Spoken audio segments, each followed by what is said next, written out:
Good morning and good afternoon, colleagues, students, and everyone from Malaysia, and as well as another part of the world.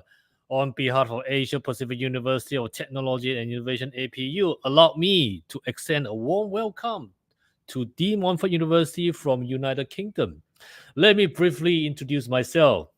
My name is Stephen Poon, the moderator for today's session, and I'm delighted to, to be here today to present you the Public Lecture 7 in DMU series organized by a visiting school from Integrated Sustainability and Urban Creativity Center, also known as ISUC. I'm glad to welcome you back to our last public lecture. We will be doing things a little differently this time, and I think you are going to enjoy it. We are excited to be joined by Justin Smith, Professor of Cinema and Television History at the Montfort University Leicester and Visiting Professor of Media Industry at the University of Portsmouth. He leads the Cinema and Television History Institute at DMU and is Director of the Research Theme Creative and Heritage Industries. Since 2010, he has been principal investigator on the Arts of Humanity Research Council funded project Channel 4 and British Film Culture 2010 to 2014. 50 years of British music video 2015 to 2018 and transforming Middlemarch 2022 to 2023. He is the author of With Nail and Us 2010 and also co-author with Sue Harbour of British film culture in the 1970s, The Boundaries of Pleasure 2012. And now Justin Smith is joining us to share exclusive lecture topic on television on the environment using archive documentaries to promote eco-consciousness. We encourage you to join the Q&A later. Please put forward your question you have for Justin Smith. Now, please welcome Professor Dr. Justin Smith. Stephen, for your kind introduction, and hello everybody. I'm delighted to be contributing the final lecture in this year-long series as part of De Montfort University Leicester UK's valued partnership with APU Malaysia. I want to begin my talk with a clip.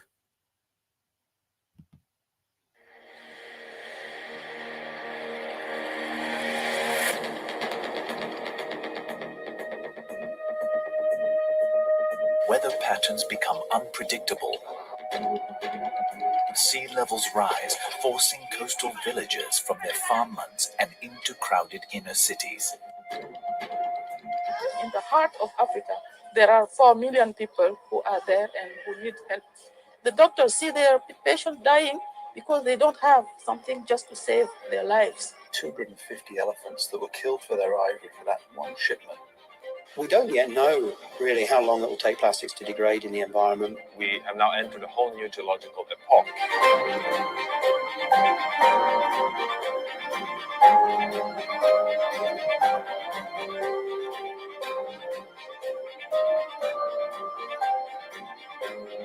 There's clearly no dispute that climate change is happening, and there's no better indicator to illustrate this than glaciers. Or the legal system is actually engaged in justifying all these human rights violations. Refugee camps were destroyed and whole families wiped out.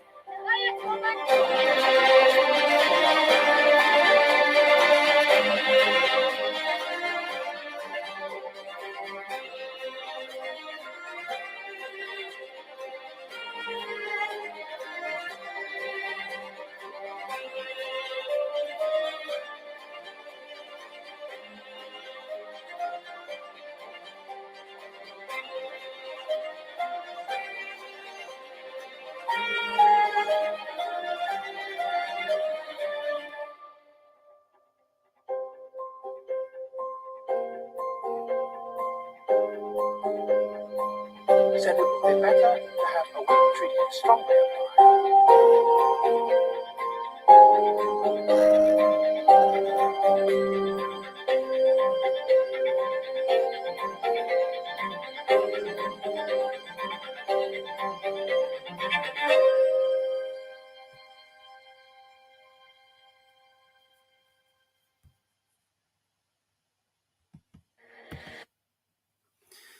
Television for the Environment is a London-based charitable NGO that was founded by the United Nations Environment Programme, the World Wildlife Fund UK, and ITV's Central Television in 1984. Its declared mission is to use the power of storytelling to drive real-world change for a more sustainable future. And its core objective is to work with filmmakers and partners worldwide to run media projects, make films, and work to promote effective evidence-based storytelling about environmental issues through film. TVE also runs the annual Global Sustainability Film Awards, which recognise outstanding films from the business, non-profit, media and creative sectors that inspire audiences with real-world solutions for a more sustainable future. Now in its 12th year, the awards promote powerful, effective storytelling that helps contribute to the building of a more just and sustainable future. And you'll note that I've highlighted the word storytelling there in those 3 quotations for reasons I will explain later. TVE has amassed a considerable archive of its commissioned work, with over 200 titles freely available on its YouTube channel, which I encourage you to check out. Yet these short films, organised in playlists by theme and by broadcast series such as Earth Report, Life on the Edge and Reel to Reel, are but a fraction of the 3,000 or so entries on its internal database. Now, academics at Montfort University Leicester, UK, are collaborating with TVE to promote its work, with plans to catalogue and further digitise its holdings and to explore the potential of online eco-film heritage to offer new perspectives on environmental awareness. I will return to TVE's archive later in this talk. But television for the environment is also a phrase. It describes using a broadcast medium as a positive force to support environmental change. Today, I want to look at some of the different ways in which film and television has documented the natural world, and in more recent times, how it has been mobilised to promote eco-consciousness. But can film really change the world? Since the millennium, new eco-critical work has responded in different ways to the renaissance in environmental documentary, which itself has been stimulated variously by easy access to cheap, high-quality filmmaking equipment, internet distribution, global media streaming services, international film festivals and environmental forums, multi-channel TV networks, and high-profile activist filmmakers who enjoy theatrical cinema releases and large marketing budgets and garner red carpet awards for work which engages with and represents our natural world to us in new, previously unimaginable ways. Some hail this as the age of what Alex Steffen has dubbed bright green environmentalism. Now, as never before, moving image media can empower people to tell their own environmental stories. More people can access and receive education and information about the urgency of addressing climate change. And politicians and corporations are under renewed pressure from global media networks to act responsibly to protect our planet's future. Others recognise the medium of film and the film industry as part of the environmental problem, not part of the solution. They question the effectiveness of documentary persuasion to actually change behaviours, individual as well as corporate. Cynics even suggest we are party to a kind of morbid, grotesque fetishism in which digital technology and science conspire to capture more viscerally than ever before the magnitude of human environmental damage, which is already beyond our ability to repair. It is like putting a camera inside our own bodies to observe the irreversible progress of the disease that is killing us. But film has always had a fondness for the apocalyptic, and documentary has never been a silent witness, an innocent bystander at what W.H. Auden called the dreadful martyrdom. Indeed, one of the problems of documentary's imbrication of environmental activism is, like its hijacking by propagandists, its resolute subjectivity. It is as interested in itself as it is in its subject. Documentary's immediacy and its narcissism may produce unresolved contradictions in its ability to promote eco-consciousness. Yet this lecture will go on to argue that an archive like TVE's may afford a critical distance and an historical perspective from which to reframe environmental documentary afresh. And its free availability online offers the potential for digital interventions, from AI to mashups, to breathe new life into eco-film heritage. More on that in due course. What is the environmental documentary really for? In the introduction to her monograph, Green Documentary, Environmental Documentary in the 21st Century, Helen Hughes considers that green documentaries represent significant developments in social and activist documentary filmmaking. Through their explorations into the creation of an environmental focus, such films do not only raise public interest in important themes of the decade, they also extend the formal possibilities for factual filmmaking. Yet in her study, the environmental documentary is understood not as a means to disseminate knowledge, but as a response in itself to the ideas, beliefs, and emotions that emerge in the process of audiovisual research into the environment. In this way, such films may be understood as an ambivalent or contemplative response, as ironic or argumentative in response to the consciousness of the complexity of the issues. It follows that the environmental film can never be immune from or set itself on a pedestal above documentary's inevitable subjectivity. Indeed, for Hughes, Pache, Derek Bousset, severe discrepancy between the experience of the wild and its representation have become a significant field of research, circling around the issues of documentary representation, truth, and reality. We'll return to issues of form and representation later, but in order to address the central question, what is the environmental documentary for, we need also to consider institutional frameworks, like those of television, for example. John A. Duvall, in his 2017 book, The Environmental Documentary, writes, "The opening decades of the 21st century have witnessed an explosion of documentary film and video productions on environmental issues. These programs are focused on issues like climate change, peak oil, pollution, corporate control of food and water, species extinction, social inequity, strategies of environmental activism, and renewable energy technologies. They display a variety of rhetorical forms and modes of representation. The producers of these films have ranged from major Hollywood studios and cable television networks to environmental organizations and first-time self-financed filmmakers.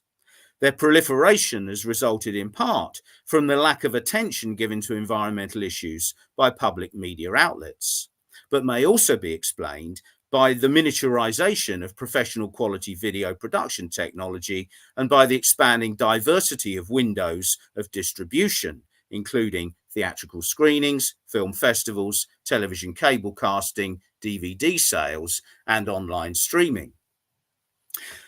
Whether as a result of the political urgency of climate change, of mainstream media's neglect of this pressing issue, or of DIY film technologies, a range of independent creative organizations have also entered this landscape and established distinctive profiles.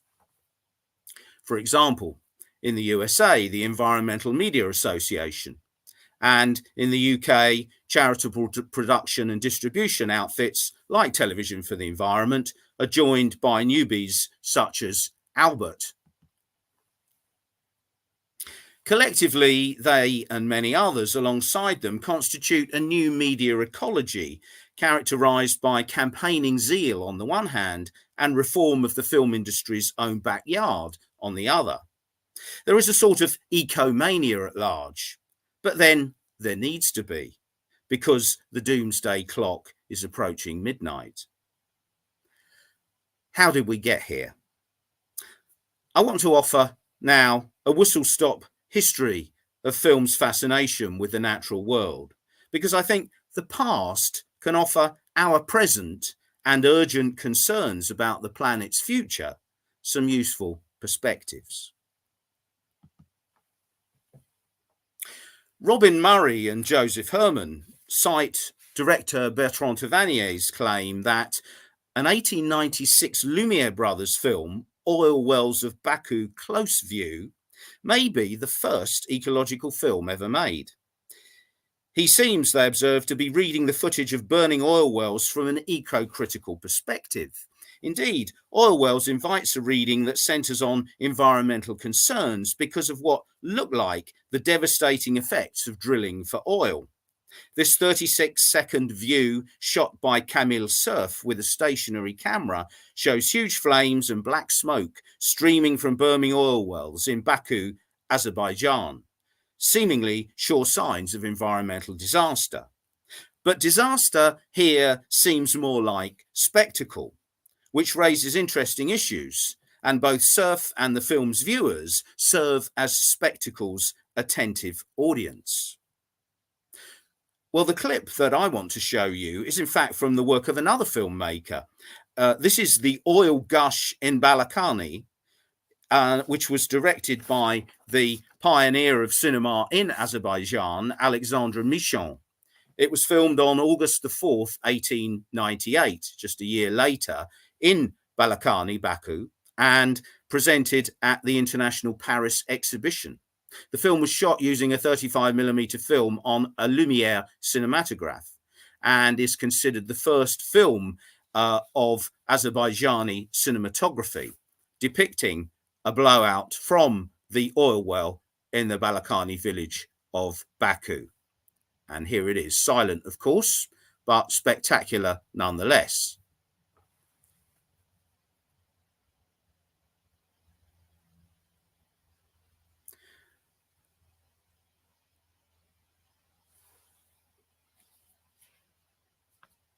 The photographs and film footage from Michon, a French photographer and cinematographer who lived in Baku for 25 years, include other footage of the oil fields.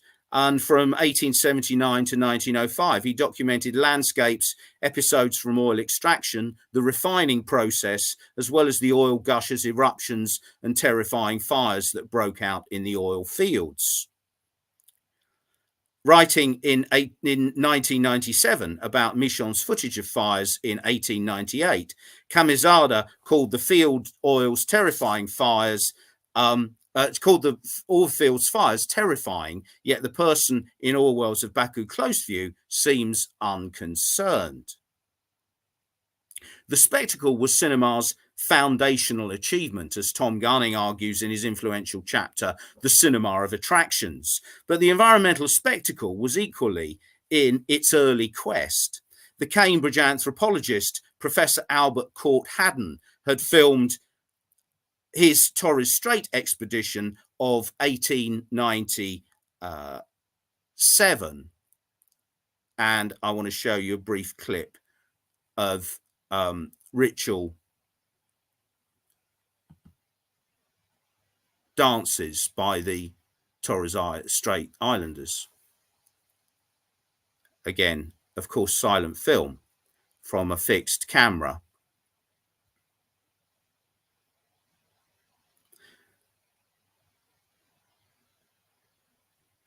The serious ethnographer then was drawn from the start to film's ability to capture performance, from Antipodean islanders to polar explorers.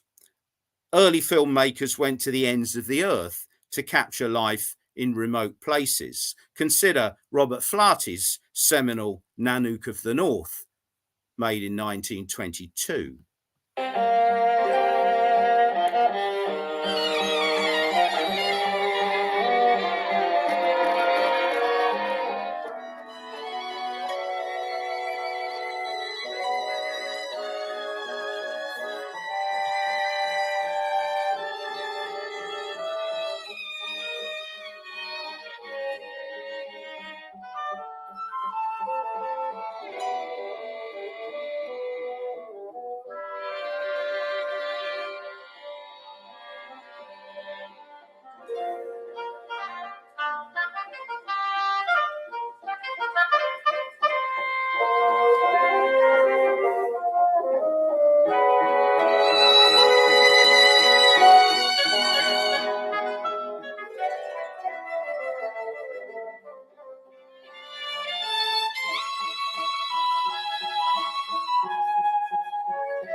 Dean W. Duncan suggests that Robert Flaherty's great innovation was to combine two forms of actuality, infusing the exotic journey with the details of indigenous work and play and life. By so doing, Flaherty, he says, transcended the travelogue as the picturesque became a real and respectful portrait. Well, whatever our opinions of its reality, being largely a reconstruction, and respectfulness, some would argue Flaherty's film is exploitative, Flaherty sought to popularise the anthropological interest in indigenous cultures.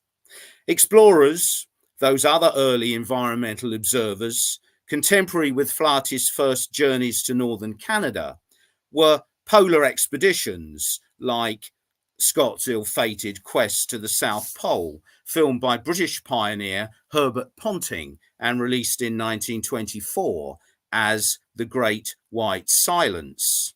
As the BFI's Brian E. Dixon explains, Ponting filmed almost every aspect of the expedition: the scientific work, life in the camp, the local wildlife, including the characterful Adelie penguins. Those things he was unable to film, he boldly recreated back home. Most importantly, Ponting recorded the preparations for the assault on the pole, from the trials of the caterpillar track sledges to clothing and cooking equipment, giving us a real sense of the challenges faced by the expedition.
If there are three characteristics of these very early environmental films which modern eco-docs retain in some semblance, they are spectacle, exploration, and the lecture or visual essay, which is how many pioneers regarded the entertainment and educational potential of non-fiction film.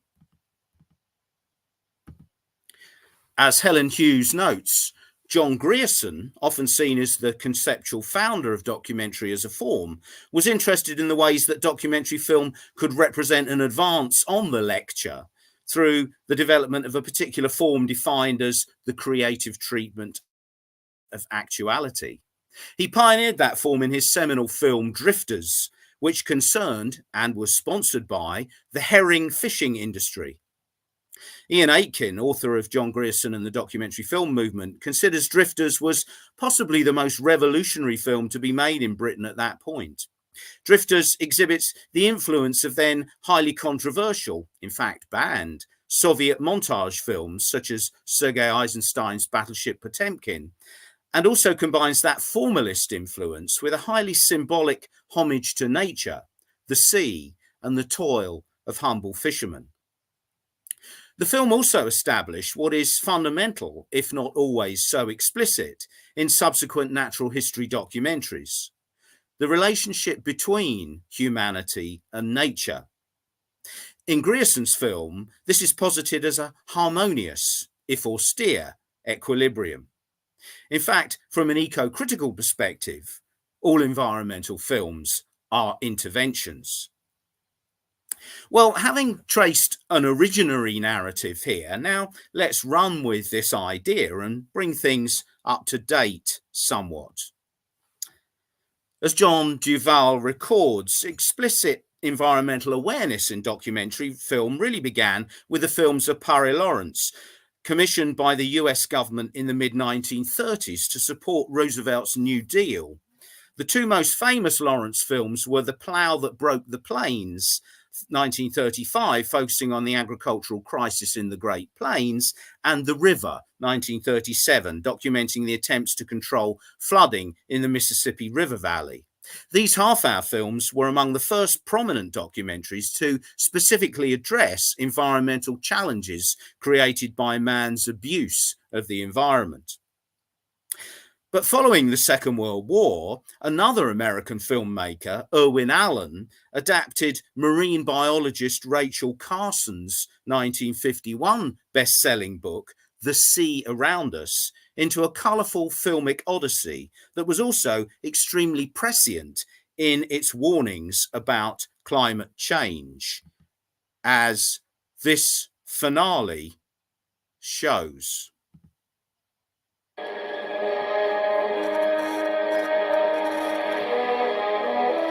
The oceans of the world are responsible for many things, some good, some bad. Very possibly the most interesting of all is the proof that the sea dominates the world's climate. Tracking the sea's elusive answers through the great white waste is among the most difficult of all scientific adventures. The men who seek the secrets of the seas and the Arctic are a special breed of hero. By ship, on foot, by dog team, they hunt the key to the world's climate. There is a theory so startling and so scientifically documented that all the world might well take notice. The theory is that here in the Arctic waste, buried beneath 1 billion tons of frozen sea, hides an astonishing secret. If all the ice in all the world continues to melt, the levels of all the seas will rise 100 feet or more. The great coastal cities of all the world might well be drowned.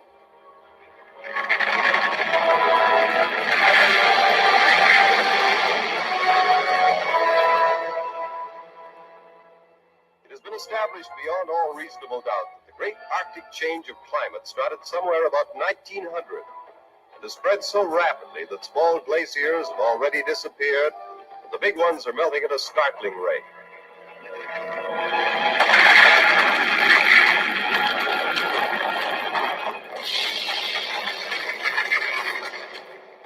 Man, with all the science of the past at his command, now knows that the melting of all these glaciers coupled with the drastic upheaval of the land masses of the globe, might one day drown more than half the earth.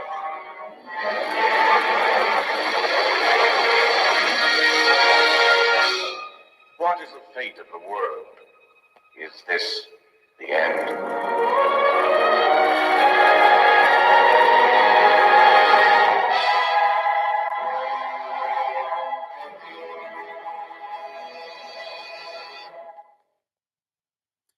That film, released in 1953, reaches a remarkably prescient and doom-laden conclusion, a narrative with which we are now all too familiar.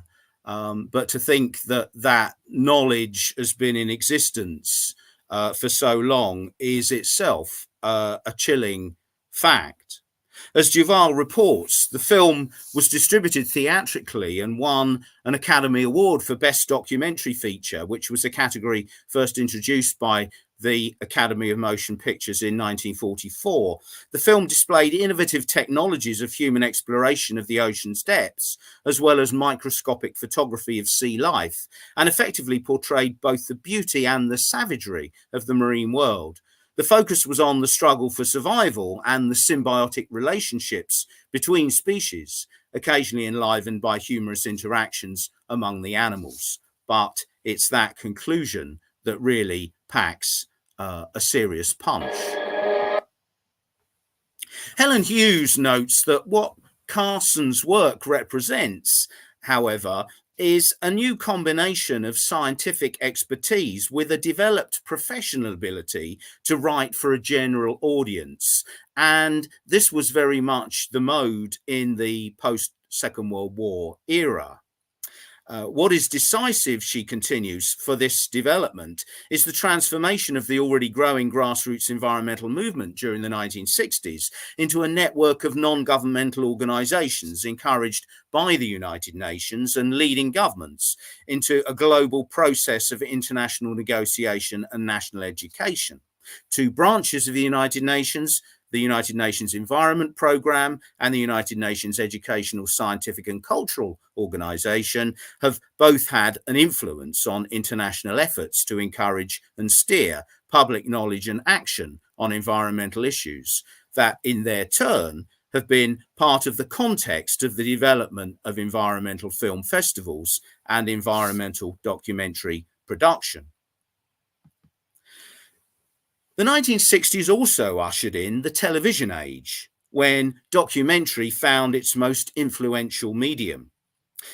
The popularity and longevity of the French oceanographer Jacques Cousteau's American TV series, The Undersea World of Jacques Cousteau, which first aired between 1968 and 1976, gave the Green Movement one of its first international screen celebrities, who also provided an early warning of rising sea temperatures and their likely consequences. The 1960s and 70s witnessed not only the first generation of mass environmental politics, it was also the era when the idea of the Anthropocene first gained traction. The first Earth Day, founded by Senator Gaylord Nelson and coordinated by Dennis Hayes as an educational event involving demonstrations across America, was celebrated on the 22nd of April in 1970. Earth Days, a documentary directed by Robert Stone, was first released in 2009 and was first broadcast in April 2010 to celebrate the 40th anniversary of the first Earth Day. It tells the story of environmentalism as it developed as a popular anti-establishment movement in the US. This compilation documentary, bringing together a plethora of hugely entertaining and enlightening archival clips, along with interviews and commentary reflecting on events and their significance, expresses a reflexive historical understanding of the environment movement in terms of an accumulation of highly visual and mediatized actions and activities opposed to the development of consumer culture and industrial growth. Like many documentaries produced in this decade, she concludes, it expresses this sense of history as an asset for efforts in the 21st century to keep environmental issues in the public sphere. And I think that sense of mobilizing history is one that I would want to emphasize. Earth Days reflects on that inaugural moment of the Anthropocene when world leaders began to adopt the rhetoric of environmental concern. Its opening succession of US presidential speeches provides its own ironic commentary on the inability of the world's most powerful men to effect real policy change.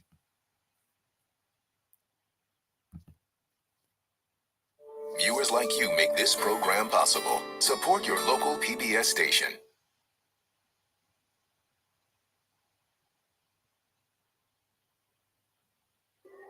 If we do what is right now, in 1963, we must set aside substantial areas of our country for all the people who are going to live in it by the year 2000.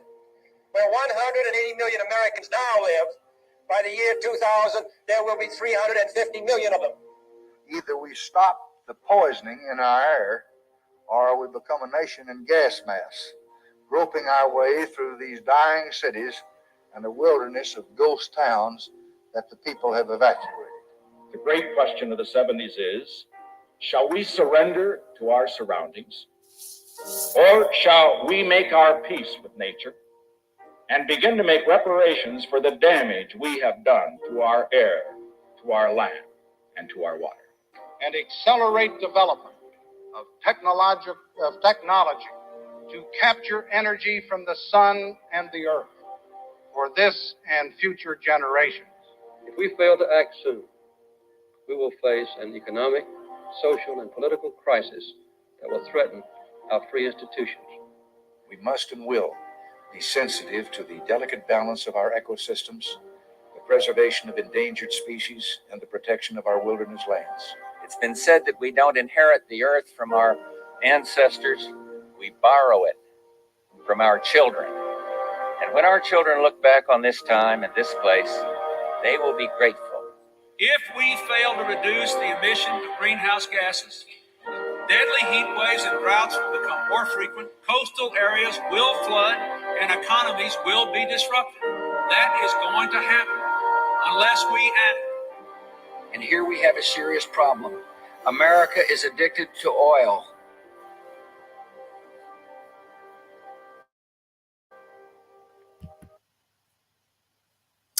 So one of the primary functions of eco-docs and environmental and natural history programming in the 21st century has been to address this political and corporate deficit, to win over hearts and minds amongst the public at large, and particularly young people in whom are invested the hopes and fears of the planet's future.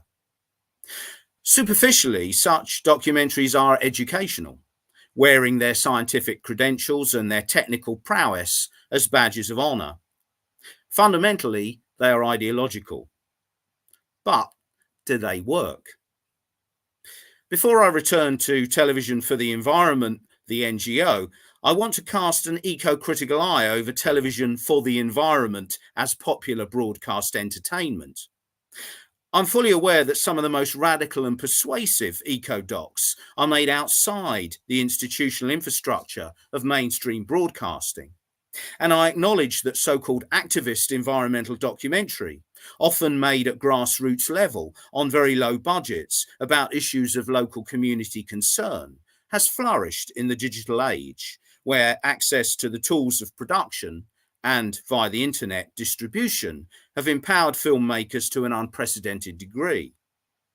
Important as dedicated NGOs are in showcasing and providing recognisable platforms for such work, they still can't compete with the power and resources of global broadcasters like the BBC. It is their environmental output that remains internationally some of the most popular, influential, and commercially successful. And much of this programming emanates from the BBC's Natural History Unit, under the auspices of its own celebrity father figure, Sir David Attenborough. Arguably, the BBC occupies a unique place in the history of natural history programming and the promotion of environmental consciousness.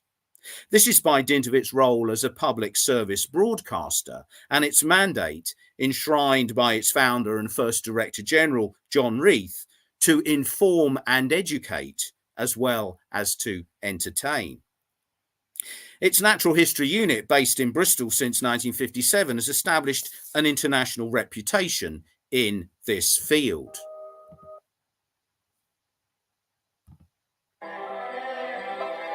This is the BBC in Bristol, where some of the world's best-known wildlife programmes are made. For more than 6 decades, the BBC's Natural History Unit has been documenting the wonders of the natural world in every corner of the planet. Advances in technology mean that the way we record those stories of life on Earth has changed significantly. But what hasn't changed is the dedication of the programme makers and the enthusiasm that viewers have for connecting with nature. In 1954, just 3 years before the NHU was formed, I presented my first major series for the BBC, Zoo Quest. We followed a team from London Zoo, gathering species from around the world to bring back to the UK. It was an opportunity for animals to be filmed in the wild, but also they would come into the studio. And here he is. And Sir David would do little pieces about the biology of the animals, where they live. Oh, Benjamin. By the 1970s, the Natural History Unit was producing a different kind of programme. One series in particular had an impact on how we viewed wildlife. Life on Earth was one of the first times people had seen wildlife up close with a presenter, David Attenborough, and realised that it wasn't something to be afraid of. While filming in Rwanda, we found ourselves in an unexpected close encounter with this group of mountain gorillas. They were some of the most feared animals because they'd been featured in movies like King Kong, and Life on Earth changed that perception. We see the world in the same way as they do. People who watched it back then knew they were seeing something utterly extraordinary. You know, it was mold-breaking. In 2006, Planet Earth raised the bar even higher. It gave us a view of the natural world we'd never seen before, thanks in part to the aerial photography. Using stabilized cameras attached to a helicopter, we could capture images of animals in their world from far away. But aerial filming hasn't always gone to plan. We worked with a very enterprising French inventor who had a hot air balloon with a kind of metal seat stuck under it and a motor mower with a propeller on the back. It was a crazy machine. The idea was to get a rotating shot around the tree, but unfortunately, there's not a lot of control with a balloon. You can see it coming, and you just say, "Oh no, no!" And sure enough. You okay? Yeah. Thankfully, things have got a little easier. The advent of drones means we can film aerial shots in a more controlled way, and miniature cameras give us a unique insight into the lives of animals and plants. Years ago, you pointed a camera at a plant, hoped it would do what you wanted it to do, and the plant would have a mind of its own, grow away from camera. What's different now is that we have these robotic systems which allow us to fly around the plants as they grow. I think I better hand it over to the experts. Wildlife films from the Natural History Unit are broadcast to millions of people around the globe. And as the natural world changes, the NHU is documenting the new challenges it faces. In 2017, Blue Planet 2 featured plastic pollution and the changing climate. All of the decisions that we make about how we live our lives have a potential to impact creatures at the other end of the planet. An albatross on a tiny island in the Southern Ocean who is feeding her chick plastic that humans have put into the ocean. The audience really got it. The NHU is also inspiring the next generation of naturalists with its programs for children. Tyrannosaurus Rex! And working with a new wave of intrepid program makers. So we are off on a shoot in a few days, so I'm just packing up all the kit. We're going to be in rattlesnake country. Creatively, it's a really, really exciting time for us. We have Planet Earth 3, which will be on screen next year. We have a series about mammals as well. There are 500 people here who are passionate, they're dedicated, they're endlessly curious. Everyone really cares about the environment and the animals and the habitats that we work and film in. There are comedies, horror stories, and love stories just happening everywhere. Nature came up with it all. Have the space and time to sit and watch animals do their thing. It's like magic. It's a privilege to be part of the unique legacy of the Natural History Unit. With new places to explore and new species still to discover, the BBC, I know, will continue to broadcast stories of the natural world that will inspire people to protect all life on Earth.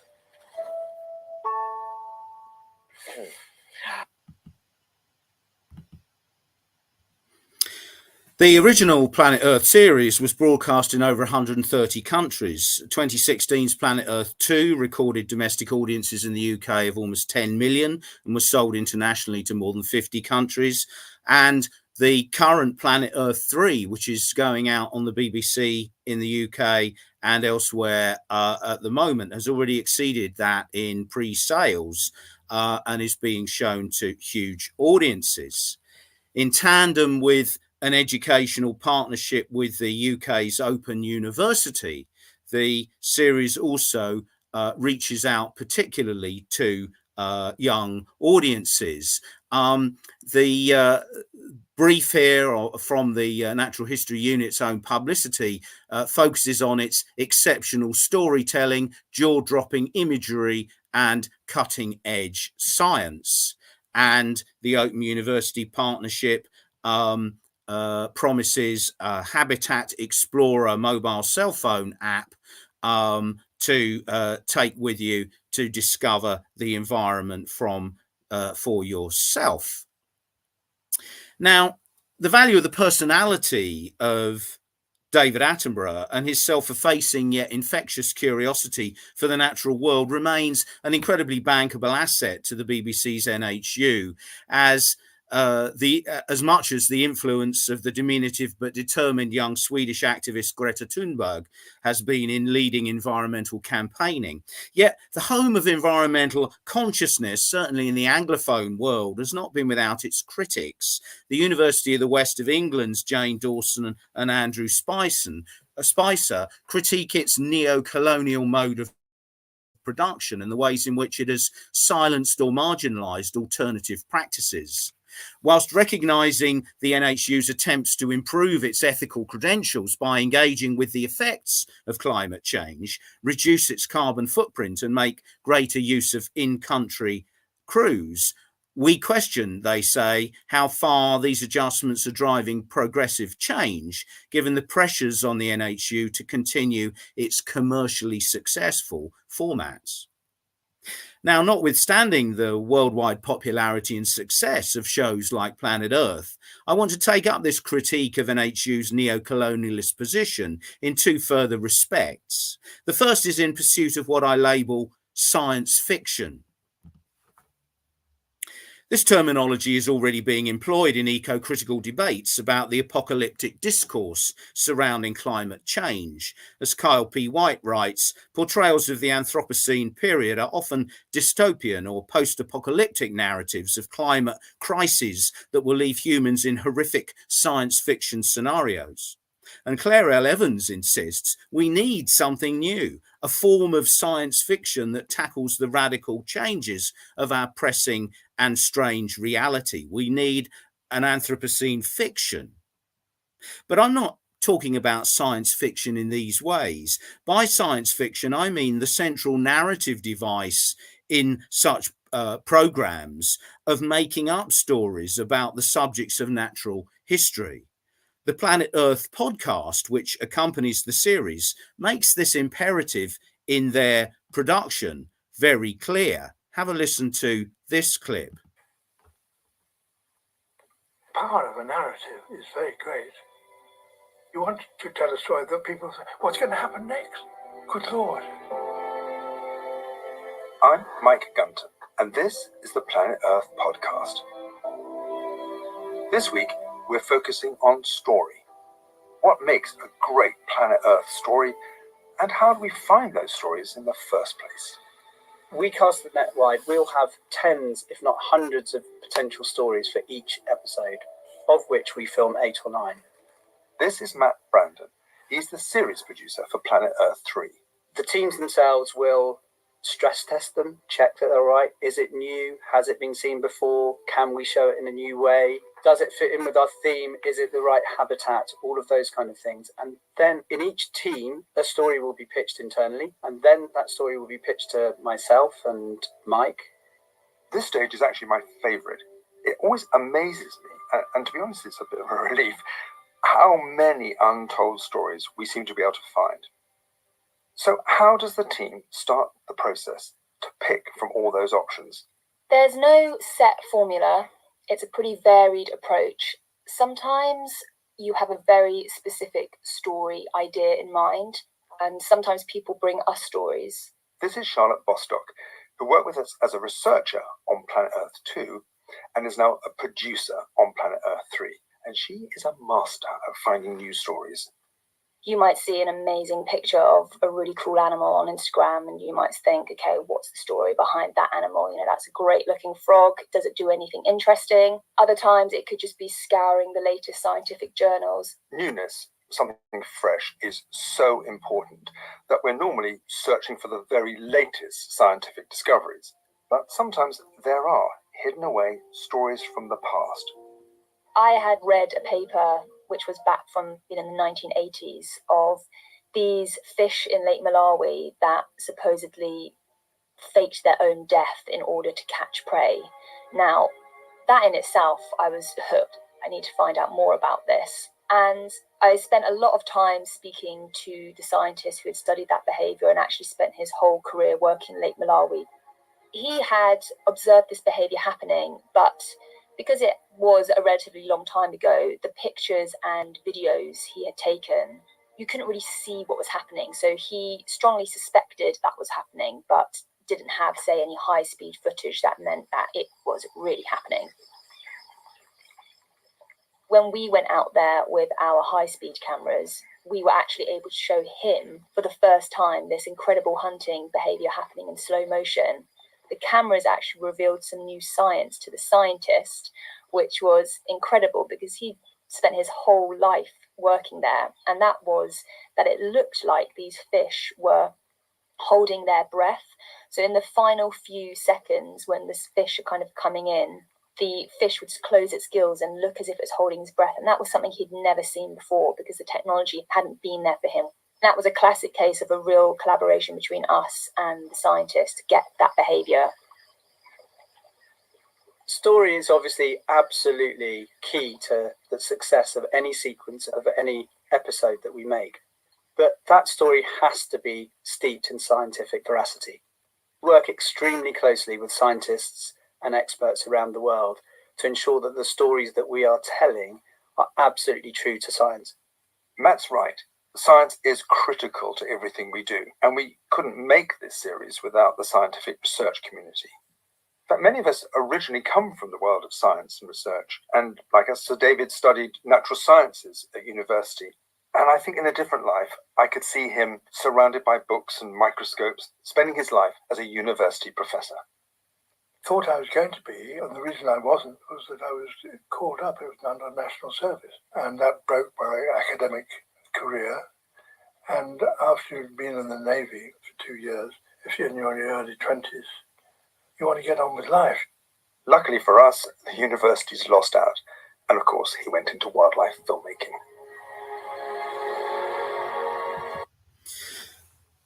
The preeminence of the story in the concerns of the Planet Earth producers often creates a kind of anthropomorphic interpretation, which may well deepen our knowledge, but it also runs the risk of overlaying a human dimension where one doesn't actually exist. related to this reliance on what I call science fiction, that is, telling stories about science as the dominant device in such programs, is another tendency which I regard as a sort of voyeurism in the visual field, or what I might crudely call nature porn. Wildlife filming can now penetrate far beyond the naked eye into natural habitats. While, of course, outright cruelty is avoided and ethical codes are followed, we no longer bring those cuddly animals into television studios. The power of relations, the power relations are quite clear and undoubted. You know, animals can't sign consent forms. In no other form of documentary does the camera have such power over its subject.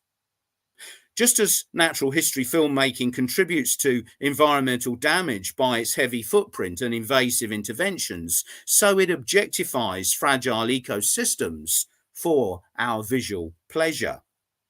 And here in the next clip is the example of the story about the hitchhiking crab from episode 2 of Planet Earth 3, which exemplifies, I think, both the anthropomorphism of science fiction and the voyeurism of its visual pleasures.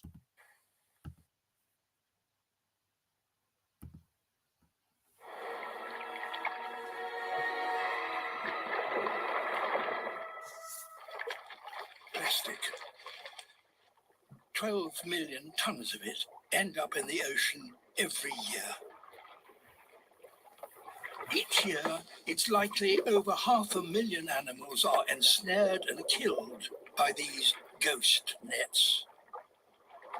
But some animals are learning how to take advantage of the plastic rafts and use them for shelter or even as a home.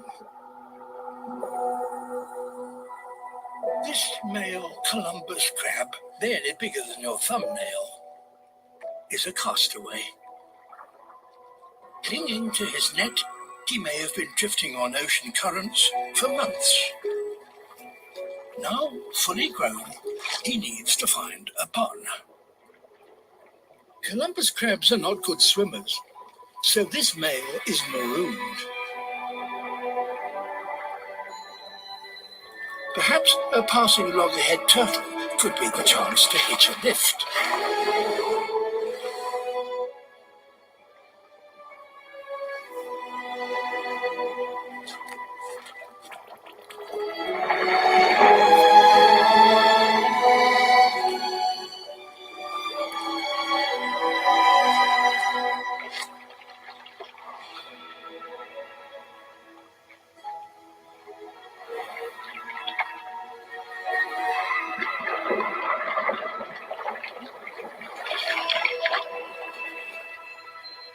Made it.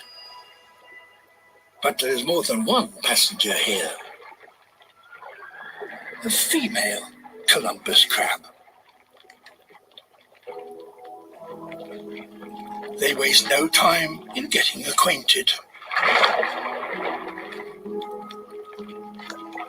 and start to mate.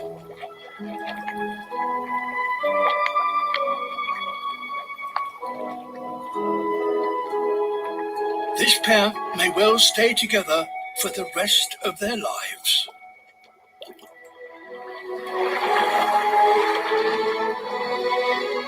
The turtle, after all, makes an excellent home. In return, the crabs provide an onboard grooming service.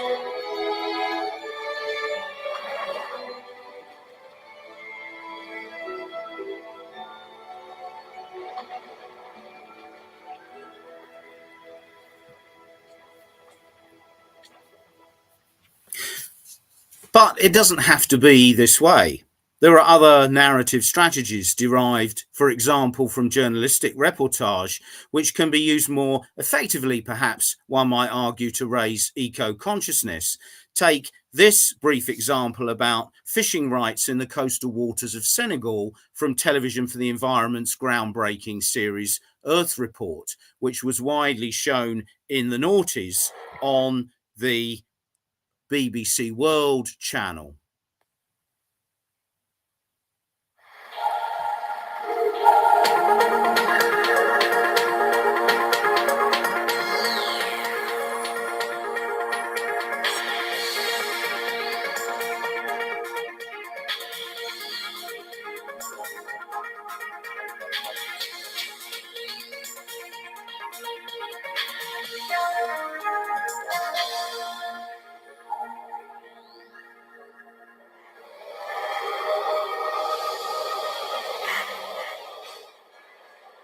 On a beach in the West African state of Senegal, a fishing canoe is dwarfed by the rusting hulk of an industrial fishing vessel. These two boats have come to symbolize the opposing sides in a battle being fought over fish.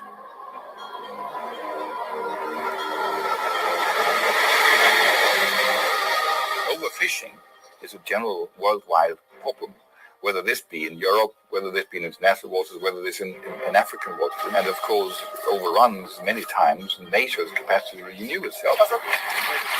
The EU is buying access for its fishing industry to waters in third countries. They're commercial agreements, and because resource considerations are given secondary importance, they're having a damaging effect on the fish stocks.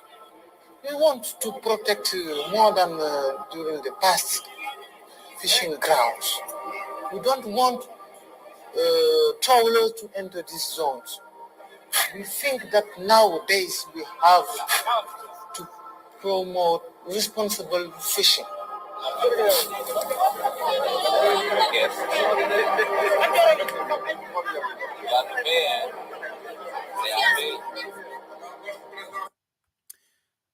So, to return to the lessons of history, what this journey through the environmental documentary shows is that the same exploitative relations of colonialism as obtained in early anthropological and exploration documentaries are reproduced in contemporary popular eco-docs through their strategies of objectification.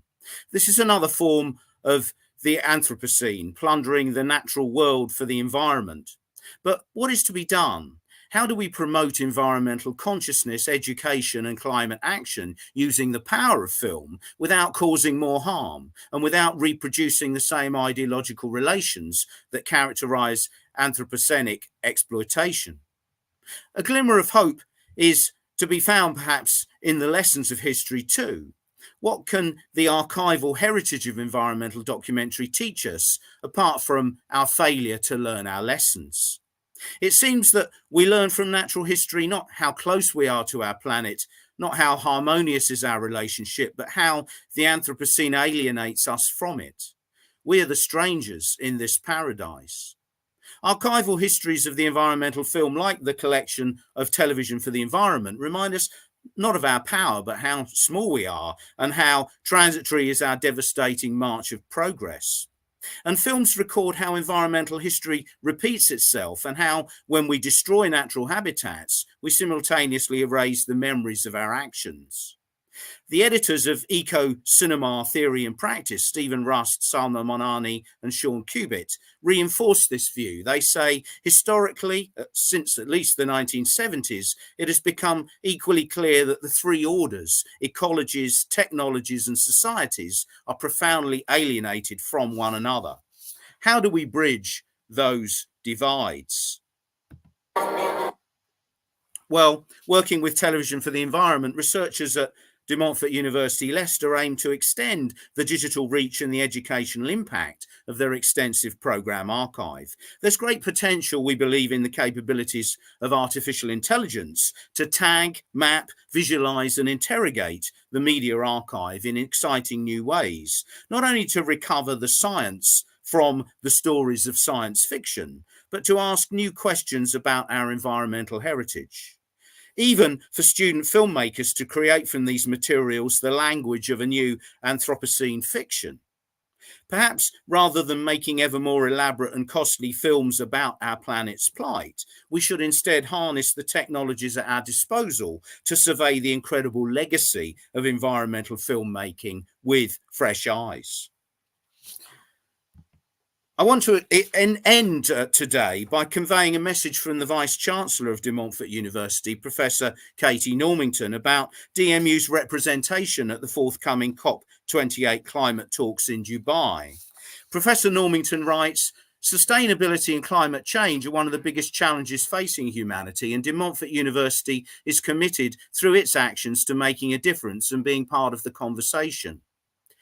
So I'm delighted to announce today that DMU will be represented at the COP28 climate talks in Dubai, hosting a pavilion in the Blue Zone, the negotiating area where world leaders and policymakers will be gathering to decide on actions that will affect all our futures. As far as we're aware, we're the only UK university in this area, and over the course of nearly 2 weeks, our academics and PhD researchers will be showcasing their work to the world. And members of the DMU's leadership team will be making the case to policymakers for urgent action on the climate." I leave the last words today to the promoters of COP28, whose message, though urgent, remains optimistic about humanity's capabilities to embrace change and draw us back from the brink of environmental catastrophe. And here's their piece. The climate is changing faster than our capacity to adapt. We are in the fight of our lives, and we are losing. It is now or never. There is no planet B. Only immediate and drastic action will pull us back from the abyss. If working apart, we are force powerful enough to destabilize our planet, surely working together, we are powerful enough to save it. It is going to be hard, but humanity has done hard things before.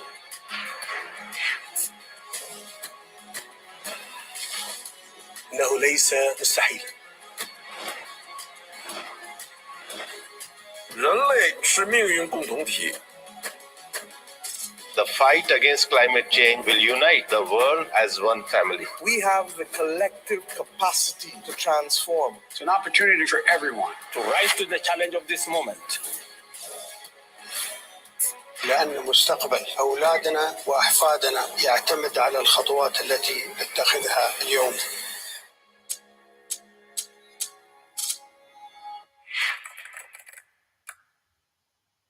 Thank you very much for your attention, and I look forward to your questions.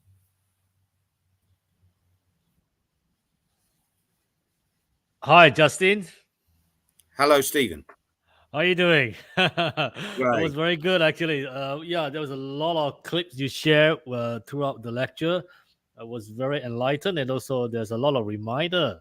And to me, there's a lot of reminder, which is all this awareness, the things of what we need to do, what we don't do, and also historically, there's a lot of reflection for that. That was really enlightened piece of lecture for everybody. Right, Justin, let's get into some of the points you had made. You mentioned about the project done by student. Okay, the filmmaking project sought to promote student awareness of the environmental issue and increase student environmental literacy by exploring the conservation topic on the multiple levels, carrying out the research for the film, for instance, like conducting interviews, operating camera equipment, things like that. So which socialization factors affect the environmental literacy of at-risk university students? Yes, thank you for the question, Stephen. What we'd like to do is, as I mentioned, is to use archival material in new ways, and there are opportunities for students to use extracts from archival films to conduct their own interviews and to put together their own short films in potentially personal, radical, meaningful ways to speak to audiences of their own generation. And I think that's a terribly important thing. I think it's important that we use the tremendous audiovisual resources that are out there already, but we mobilize them in different ways. And what we look forward to doing is working with groups of students with and around the Television for the Environment archive to enable them to create some projects around that vast archive, and to put together short films of their own on issues of particular interest to them, and to pursue their own directions and interests through that. I think that's possibly one creative way forward, not only for upskilling in terms of our media students, but also in terms of the potential impact and drawing on the encouraging and hugely enthusiastic feelings that there are among young people for environmental change, which is a great thing that I have enormous faith in. If there's one thing about the challenges which face our planet, I think faith in young people to effect change is tremendous, and is a tremendous positive. Okay, Justine, I don't teach filmmaking for my area here, so I believe you have been teaching student filmmaking either contextually or practically. Is environmental filmmaking a more effective pedagogy than the standard classroom lesson for developing like environmentally responsible behavior? We call it ERB, which this term has been defined by Hungerford and Vogue. Yes, I think I don't teach filmmaking myself either, Stephen, to be honest. But my colleagues at DMU do, and they teach documentary making, which there's incredible enthusiasm for among students, and environmental topics are ones that students do find appealing. And I think to go back to my point in the lecture about storytelling, and my point really was not that we shouldn't tell stories, but it's the kind of stories we tell, and it's who's telling the stories that are the important things in environmental filmmaking, and harnessing the power of film to affect environmental change. And those opportunities are there for students, and it's up to them to find the stories. But what I like about the rich archive that an organization that Television for the Environment, whom we're partnering with, has, is the stimulus from the wealth of archival films that it has, the stimulus that provides for students to go out and make their own work, which I think is hugely encouraging. Okay, Justine, in recent years, powerful documentaries like such as Blue Planet, Seaspiracy, Plastic Nile, and even Jeremy Clarkson's Farm have highlighted environmental issue as the world leaders pack their bags to meet in Glasgow for the COP26 climate summit in 2021. So I wonder, could content like this help us achieve net zero? I think my argument about the wealth of environmental films that are out there, and about the high profile media personalities who become engaged with or speak on behalf of climate, is really whose stories are they telling? I share reservations about the ability of film to change people's behaviors. And I think the lessons from some of the series coming out, for example, from the BBC Natural History Unit, and the reason I picked on that is obviously because of its huge international popularity and its success. I don't doubt its success and its popularity with audiences. What troubles me are the terms of engagement. I would much rather live in a world where the BBC visited countries where they worked with local people. They gave them training and equipment to make their own films about the habitats and the natural world in which they live, and their relationship towards the natural world. What troubles me about some of the direction of climate change rhetoric is that it makes a lot of noise, a big splash, but it doesn't necessarily engage people. And I think that's part of the problem. That's part of the problem. Clearly, a lot of the ideas and the threats of climate change, as my lecture demonstrated, have been around for many, many years. It's about the effectiveness or lack of it of film to persuade our leaders and populations that things that we currently do, we need to stop doing because they're damaging the planet. And I think that's the difficult thing. I'm somewhat skeptical about the power of natural history filmmaking to endear us to the natural world sufficiently to make us want to change our behaviors. We're all attracted by what we see on screen. We're perhaps fascinated by the revelations and the science that it produces.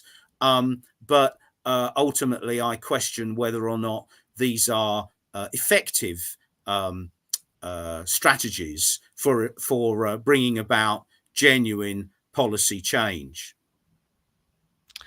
Okay, in furtherance of the mention, Justin, mass media such as television, TV, can play a pivotal role in encouraging consumers to decarbonize.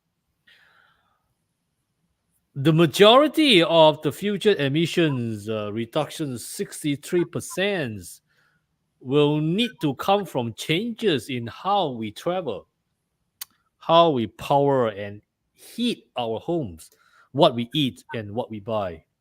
It seems only logical that a broadcaster or filmmakers should use their unique platform to improve viewer knowledge, challenge their attitudes, and inspire them to take action against climate change. So, Justin, how can broadcaster or filmmakers nudge viewers to take up practices that make their activities more environmentally friendly and effectively nudge viewers to take up sustainable actions? I think the particular issues you mentioned around carbon emissions, transportation, the way we heat our homes, those very pressing issues are, at least as far as the UK is concerned, are already quite prominent in our news and factual and current affairs programming. There are effective campaigns for changing to electric cars, to changing the way we heat our homes and so on. It seems to me that around that particular set of issues, the problem isn't about awareness. The problem at the moment is that the economic drivers and the consumer market are not sufficiently favorable to encourage people to actually make those changes. Electric vehicles are simply too expensive. The infrastructure for charging points At this point in time, yeah. way behind. There aren't the grants available to enable people to switch from gas central heating to fuel pumps in their homes. Tangible things are what's needed, I think, to drive those particular senses of change. I know I'm coming off the media topic slightly, but I do feel that it's not as if the awareness is not there. I think what that awareness needs to be backed up with real government policy to encourage people to make the change. And I think that's got to come through economic investment at a high level to make the change attractive to people, to make it affordable. Yeah, it is important. Actually, it has to be for the masses. It's not just only for a certain group of people. Then the whole ideas of all these action is not really working. It's also only for particular community, which is not really viable at all. Okay, Justin, if 10% of the television viewers change their behavior to, for example, prevent food waste, avoid taking lengthy flights, switch to the plant-based diet, or use an electric vehicle, like just you mentioned about the EV, we could prevent 1.16 billion tons of CO2 emission entering the atmosphere per year. The question must be not if, but how best to use this tool of persuasion for maximum good. How much is enough, Justin? A short news, a short news segment, an episode of the documentary, or a multiple year of soup, which all the opera soup. It's an impossible question you ask, Stephen. I mean, you know, but you are right to ask it, of course.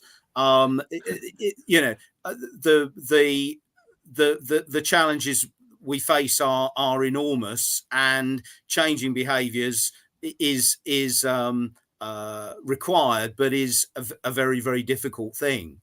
I think we need perhaps to do more to popularize alternatives. You know, one of the problems about living in the UK is the weather, you know, and people like to fly somewhere warm for their holidays.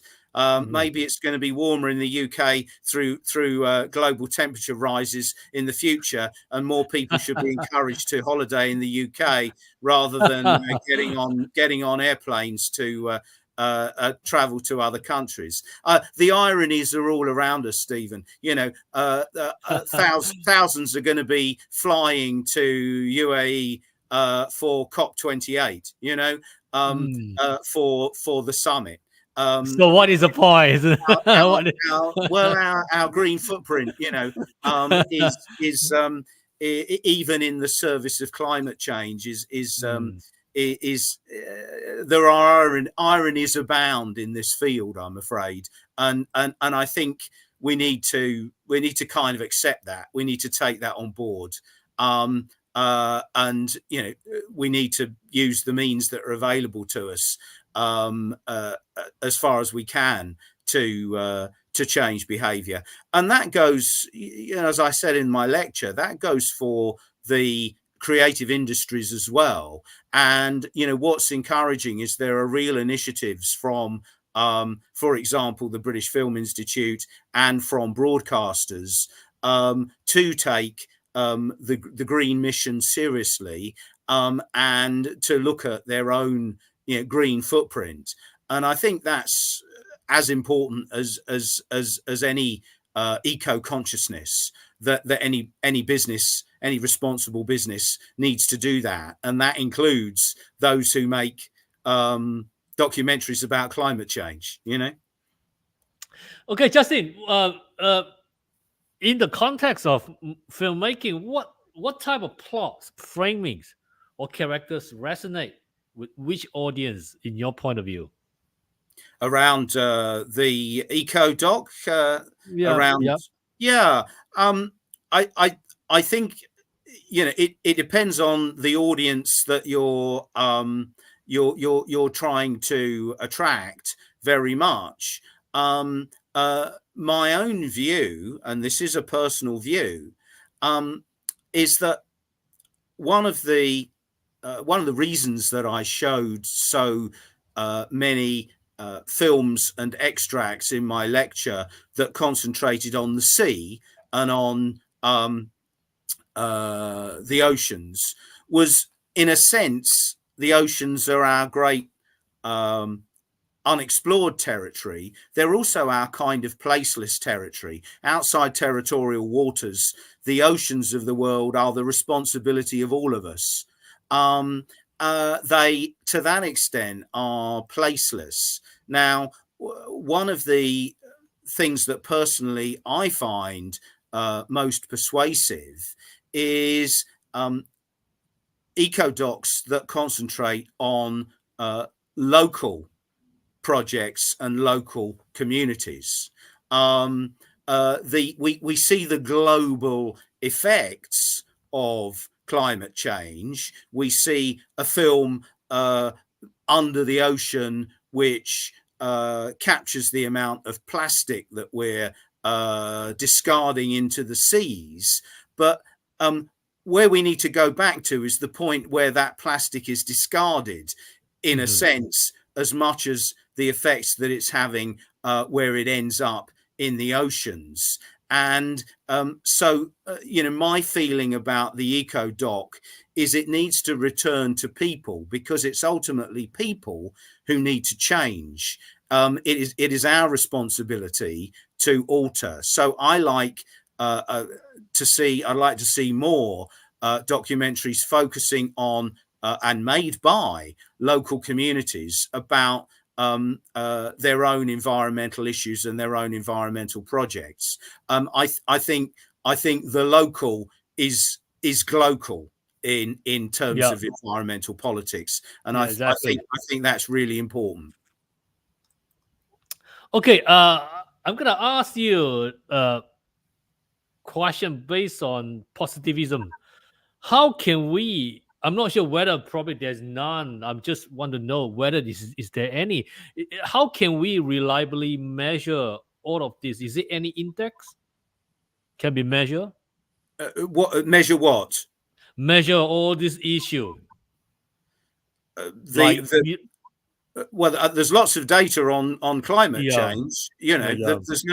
I think there's no shortage of science now. I don't believe that's where the deficit is in terms of knowledge. And what's quite interesting, certainly in the UK and in Western Europe, there has been a distinctive change in rhetoric and discourse, probably over the past 5 years, maybe a little more, around the way in which climate doubters have really become marginalized. It seems to me, at least now, subjectively, it seems that the reality of climate change and climate science is indisputably at the center of this debate.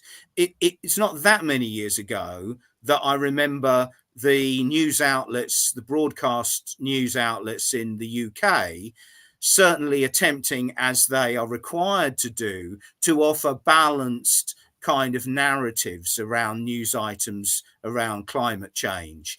That thankfully, that attempt to give voice to climate doubters seems largely to be a thing of the past now. And I think if we've turned that corner, and if I think the climate science really is at the forefront of our knowledge, and it's widely accepted, then we are a large way towards putting pressure on politicians, which is what needs to be done continually, our world leaders, to actually turn that science into political actions and economic actions. So, I think that, and I hope that is very much the focus of COP28. We're used to hearing the rhetoric from politicians, and that Film Earth Days showed us, ironically, the historical legacy of that rhetoric. World leaders have been talking the talk for decades, but we're still in the same place. We've not taken action. It's getting worse. One hopes that we have not gone beyond the brink, and that immediate action, if it is consolidated and if agreements can be made, can still make radical change for the better. Let's hope so. Great, thank you very much. So first of all, I'd like to thank our esteemed lecture speaker, Dr. Justin Smith, Professor of Cinema and Television History at the Montfort University Leicester, and also visiting Professor of Media Industry at the University of Portsmouth, for this insightful lecture and talk.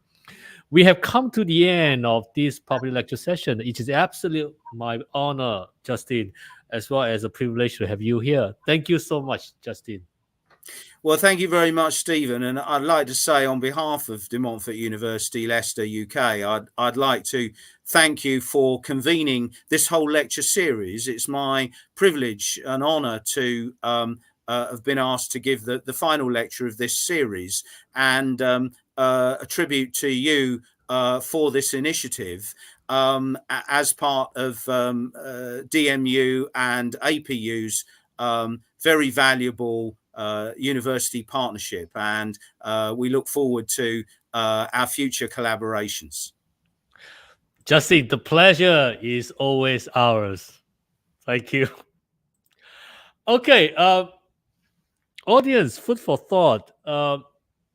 Environmental documentaries effectively illuminate this issue by providing a platform to present compelling scientific evidence, personal stories, or striking visual imagery that captures the gravity of the problem, which, as you can see in this, was presented by Justin.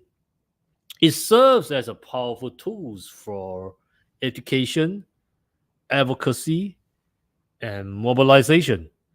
They have the potential to shape public opinions, influence policy, decision, and contribute to the broader environmental movements by raising awareness and inspiring action, according to Justin. They encourage individuals to adopt sustainable practices, support environmental policies, and engage in collective action for positive change. To conclude the public lecture for DMU series, just wanted to convey my appreciation so much for DMU colleagues. We have the first series, Sashi Paul, Professor of Nanoscience and Nanotechnology, Emerging Technology Research Center. And second, we have Mark Charlton, an Associate Director of Sustainable Development, Global Impact, and Research Team Director of Net Zero. We have the third speaker, Sarah Helen Wilford, Associate Professor and Interim Co-Director of the Center for Computing and Social Responsibility.